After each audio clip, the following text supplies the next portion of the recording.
Il devait prendre ses quartiers en N'Djamena depuis juillet 2020. La fermeture des frontières à cause de la pandémie de la Covid-19 a retardé l'arrivée de Rachid Perteff au Tchad. C'est sur ses épaules que repose désormais la responsabilité de donner du rythme aux bonnes relations entre le Tchad et le groupe de la Banque mondiale pour les 4 prochaines années.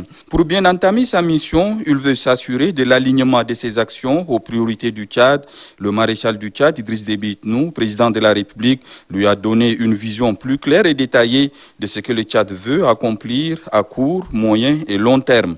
La nette compréhension qui s'est dégagée permettra de consolider le portefeuille des projets financés par la Banque mondiale, avance Rachid Perteff. La priorité que nous avons, c'est de consolider notre portefeuille, avoir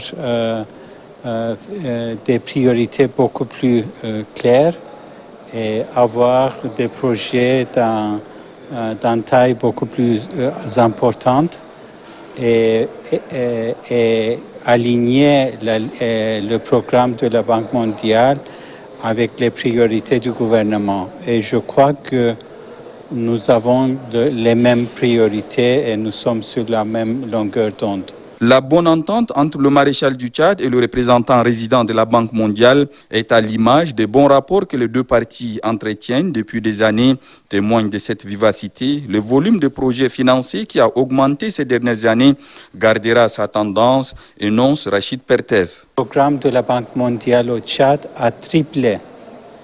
Et maintenant, nous sommes dans le cycle de IDA 19 et c'est doublé encore. Nous avons maintenant 745 millions de dollars, sans compter des guichets régionaux, sans compter des guichets secteur privé. Et c'est un montant assez important. Ce sont des nouveaux financements à investir. Conforté par les orientations et la satisfaction du maréchal du Tchad, Idriss Déby Itnou, quant à la qualité des interventions de la Banque mondiale au Tchad, Rachid Perteff, de nationalité turque, sait ce que le Tchad attend de son institution. C'est à quoi il va s'atteler durant sa mission, qui consiste, entre autres, à mettre en œuvre le cadre de partenariat pour les exercices 2019-2023, à maintenir et renforcer les bonnes relations de travail avec le gouvernement et les autres parties prenantes au Tchad. Il remplace à ses postes François Nankobogo, qui a passé 3 années au Tchad.